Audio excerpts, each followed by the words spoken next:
ரொம்ப நாளாகவே பிளான் பண்ணிக்கிட்டே இருந்தோம். நானும் என்னோட டீம்மேட்ஸும் திருப்பரங்குன்றம் கோயிலுக்கு போகணும்னா ஆனால் போகவே முடியலை. எப்படி நாங்கள் பிளான் பண்ணி 6 மந்த்துக்கு மேலே இருக்கும். கடைசி ஒரு நாள் யதார்த்தமாக இன்றைக்கி கண்டிப்பாக போயே ஆகணும்னு சொல்லி சடக்குன்னு குளிச்சுட்டு கிளம்புனா தான் செவ்வாய்க்கிழமை கிளம்பி போயிட்டோம்.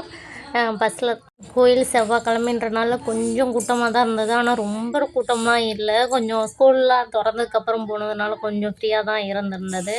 போனால் வளைச்சி பால்லாம் கொடுத்தாங்க. ஒரு சைடு சக்கரை பொங்கல் கொடுத்துக்கிட்டு இருந்தாங்க. வாங்கி சாப்பிட்டாங்கன்னே. அப்புறம் ஒரு ஃபோட்டோ எடுத்தோம். பாப்பா டான்ஸ் ஆடிக்கிட்டு நின்றுச்சு. அப்போ ஆடலைன்னா ஆடவே மாட்டேன்ருச்சு. அதுக்கு முன்னாடி நல்லா ஆடிக்கிட்டு இருந்துச்சு. இப்போ பாப்பா என்ன டான்ஸ் ஆடுதுன்னு சொல்லி நீங்கள் கண்டுபிடிச்சி கமெண்ட் பண்ணுங்கள். அது கையை வச்சே கண்டுபிடிச்சிருக்கலாம் அது என்ன சாங் ஆடிச்சு அப்படின்னு. அப்புறம் என்ன பால் கொடுத்தாங்க. அதை குடித்ததை வீடியோ இல்லைன்னு சொன்னேன். வீடியோ எடுத்து கொடுத்துருந்தேன். அப்புறம் நாங்கள் எல்லோரும் சேர்ந்து சேமாக இதே மாதிரி கயிறு ஒரு 5 கயிறு வாங்கியிருந்தோம். ஜெயராணி மட்டும் மிஸ்ஸிங். ஜெயராணி ஜாப் விஷயமாக வெளியே போயிடுச்சு. என்னோடய தங்கச்சி அந்த பிள்ளை மட்டும் கொஞ்சம் மிஸ் ஆகிருச்சு. அதனால் அந்த பிள்ளைக்கும் சேர்த்து கயிறை கையில் வாங்கிட்டு கிளம்பியாச்சு. எல்லோரும் தான் கயிறு கட்டி இருந்தோம். அப்புறம் என்ன அவங்க கொஞ்சம் முன்னாடி கிளம்பி போய்க்கிருந்தாங்க. ஜெயராணிக்கு முதல் நாள் பிறந்த நாள் எதுவுமே வாங்கலைன்னு சொல்லிட்டு அவளுக்கு கிஃப்ட் பண்ணுறதுக்காக ஒவ்வொரு கடையாக அவங்க பார்த்துக்கிட்டு இருந்தாங்க. நான் அந்த கேப்பில் வீடியோ எடுத்துக்கிட்டே வந்துக்கிட்டு இருந்தேன். அங்கே போய் இந்த பேக்கு ஜெயராணிக்காக வாங்குவோம் அப்படின்னு சொல்லி பார்த்துக்கிட்டு இருந்துச்சுங்க. அப்புறம் ஒரு பேக்கை 1/2 hour தேடிக்கிட்டு இருந்தாங்க. சீக்கிரம் வாங்கடா அப்படின்னு வாங்கிட்டாங்க. கடைசியாக வாங்கிட்டு அப்புறம் பார்த்தா திரும்ப வாட்ச் ஷாப்புக்குள்ளே போய் நாங்கள் வாட்ச் வாங்க போகிறோம் அப்படின்னு கிளம்பிட்டாங்க. அப்புறம் திரும்ப போய் வாங்கிட்டு அப்புறம் கவர்மெண்ட் பஸ்ஸில் தான் வந்திருந்தோம். அங்கேயும் நாங்கள் விடலையே, பஸ்ஸியாக தான் உட்காருவோன்னு சொல்லி கடைசியாக ஏறி உட்காந்தா தன்விதா உட்காரவே விட மாட்டேன்ருச்சு. ஒரே அழுகு அவளை வச்சுட்டு போகிறதுக்குள்ளே.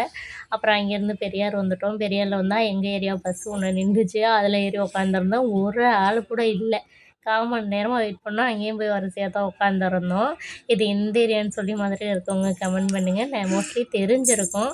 அப்புறம் வரும்போது அந்த வண்டி ஒரு அம்மான்னு சொல்லுவாங்களா, அந்த வியூ பார்க்கவே அழகாக இருந்துச்சு. அப்புறம் அதே அப்படியே வீடியோ எடுத்துக்கிட்டே வந்தேன். எனக்கு ரொம்ப பிடிக்கும் எப்போயுமே. எனக்கு என்ன ஆசைன்னா பைக்கில் போனால் அதை நிப்பாட்டி பார்க்கணுன்னு ஆசை. பட் நிப்பாட்ட மாட்டாங்க. வீட்டுக்கிட்ட சொல்லுவேன், சின்ன பிள்ளை மாதிரி ஏதாச்சும் சொல்லுவேன் அப்படின்வாங்க. அப்புறம் அங்கேருந்து வந்திருந்தோமா, வந்துட்டு என்ன கிஃப்ட் வாங்கணும்னு சொல்லி பார்க்கலாமா. உங்களுக்கு தெரியும் மோஸ்ட்லி என்ன கிஃப்ட்டுன்னு. பட் ஜெயராணியோட எக்ஸ்பிரஷன் எல்லாத்தையும் வாங்கலை. இவெல்லாம் பேக் பண்ணது நானு.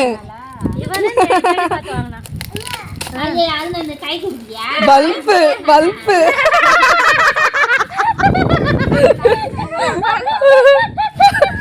நீ ஒரு டியூப் லைட் குண்டு பல்பு நீனு லைட் தால பாவம். சூப்பரா இருக்கு இது. நல்லா இருக்கா? சூப்பரா இருக்கு. நான் உண்மையிலே பல்பு உண்மையா பல்பு கொடுத்துருக்கோமோ